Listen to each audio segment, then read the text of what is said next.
estar en este pueblo que lleva el nombre de un oficial que hace muchos años dio la vida por mí. Aún recuerdo con nitidez el momento en que el teniente primero Cáceres abandonó su posición a cubierto y fue a rescatarme a sabiendas del peligro que corría.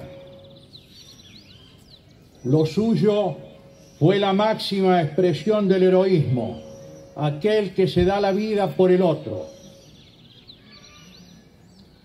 Cáceres fue un gran soldado.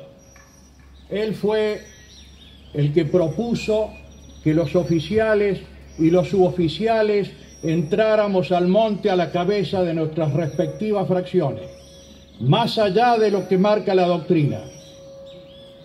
Se buscaba con eso dar mayor confianza a los soldados que por primera vez estaban en una operación ante un enemigo real y a su vez desmentir la propaganda del Ejército Revolucionario del Pueblo que decía que nosotros íbamos a mandar a nuestros soldados adelante como carne de cañón. Nada de eso sucedió.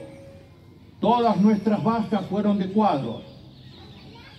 Ningún soldado murió o fue herido.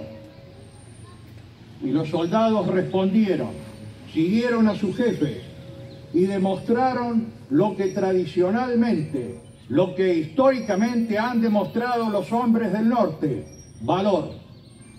Guardo por todos ellos un profundo cariño. Estuvieron a la altura de las circunstancias y ninguno defeccionó.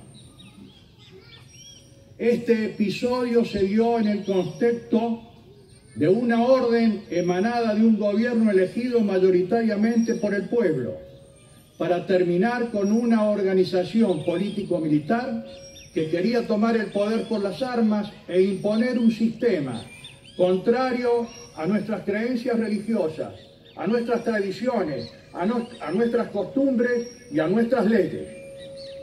No lo lograron. En parte por el accionar de las Fuerzas Armadas, pero fundamentalmente por la posición que adoptó el pueblo tucumano y en general el pueblo argentino. Porque en estos tipos de conflictos revolucionarios la clave es el pueblo. Quien gana el pueblo, gana la guerra. El pueblo tucumano no creyó en el mensaje de la organización guerrillera. No quería el método de la violencia y vislumbró la violencia y la opresión que podía venir después si ellos triunfaban. Nos dieron el apoyo. ¿Por qué razón caíamos en las bases de los guerrilleros? Sorpresivamente, por información dada por el pueblo tucumano. No hay otra razón.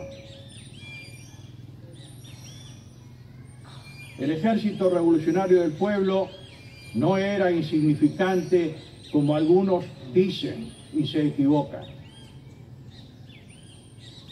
Sus cuadros fueron preparados en Cuba.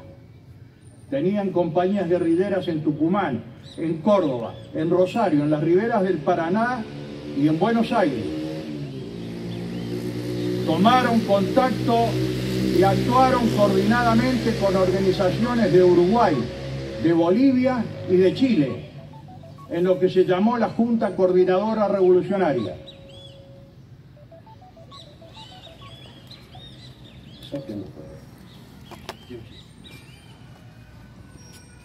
Y también llegaron a fabricar armas. En esta lucha, las Fuerzas Armadas, las Fuerzas de Seguridad y las Fuerzas Policiales realizaron actos meritorios. Hubo sacrificio, hubo valor, hubo heroísmo. También tenemos nuestros mártires. Lamentablemente, esos hombres que deberían ser un ejemplo para la juventud de hoy han sido olvidados. En aquella época, la patria estaba amenazada por las armas. Hoy está debilitada. Y por un lado dividida y por otro lado negada por una contracultura. Actualmente hay una contracultura que antepone a la patria el hombre en su pura individualidad, en su puro egoísmo, desprovisto de sujeción y desprovisto de lealtades. Esa contracultura dice que la patria no son más que meros símbolos y hechos olvidados de la historia, cada vez menos enseñados y cada vez menos aprendidos. Pero la patria no es eso. Además de los símbolos y de los hechos históricos que son importantes, la patria son realidades concretas. Es el lugar donde nos hemos criado, donde nos hemos juntado con nuestros amigos. Es el lugar de nuestra familia, de nuestra comunidad, el lugar donde soñamos y anhelamos, donde sufrimos y gozamos, donde expresamos nuestro amor.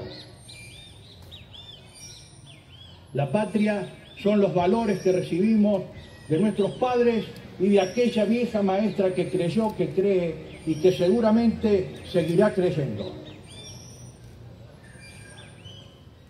Cáceres no murió solamente por un camarada, murió por la patria.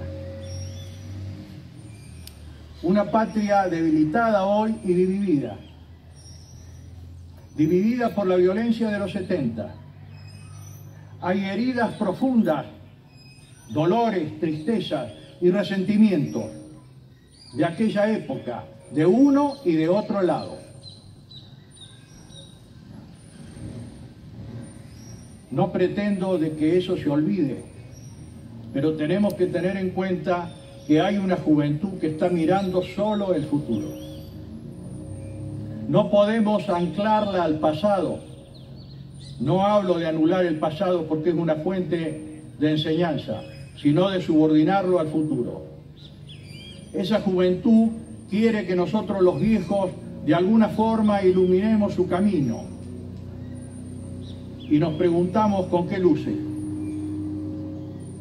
Yo digo, con las mismas luces que hicieron que naciera desde la nada o casi desde la nada la Argentina y se atreviera a luchar por la libertad del Uruguay, del Paraguay, de Chile, de Bolivia, del Perú y hasta nos atrevimos en Riobamba, Ecuador. Las luces que iluminaron los sueños de los inmigrantes y de los criollos. Hay que cerrar esas heridas con verdad y con justicia y una mirada superadora. Desgraciadamente no se ha dicho toda la verdad, siempre ha habido intereses que la han retaseado de algún modo. Y la justicia debe subordinarse estrictamente a los principios elementales del derecho. Y debe haber una mirada superadora que vaya más allá de los enconos que ha creado la guerra. Es posible hablar con los antiguos enemigos. Hombres que hemos combatido lo hemos hecho y la experiencia ha sido productiva porque ha permitido ver los hechos del pasado con una mirada más reflexiva. Se necesita también para comenzar este camino de unidad nacional el ejemplo de hombres. Hay muchos, pero nosotros nos referimos ahora al que está más cercano, el teniente primero Cáceres. Su ejemplo de heroísmo en una guerra sirve también para otro tipo de heroísmo, porque Cáceres no representa solamente el heroísmo militar. No se es héroe solamente con un uniforme y con un fusil, porque el arma más importante de un héroe es el amor por los otros. Cáceres debe ser un ejemplo para ese heroísmo cotidiano llevado a cabo por hombres y mujeres que día a día, durante semanas, meses, años, décadas, luchan por los suyos. Es un heroísmo generalmente no reconocido, pero que hace a la formación de un hombre, de una familia y de un pueblo. que Dios, cuáles son esas luces que deben iluminar el camino de los jóvenes. No son otras que Dios y la patria. Dios como una fuente inspiradora de una ética, de una moral, de unas leyes. Dios que nos pone en el justo lugar de hombre y no de semidioses que podemos arbitrariamente determinar la vida de los demás. Y la patria, que en definitiva somos nosotros, los que nos antecedieron y las generaciones que sigan. Que Dios y la patria nos ilumine. ¡Viva la patria! ¡Viva!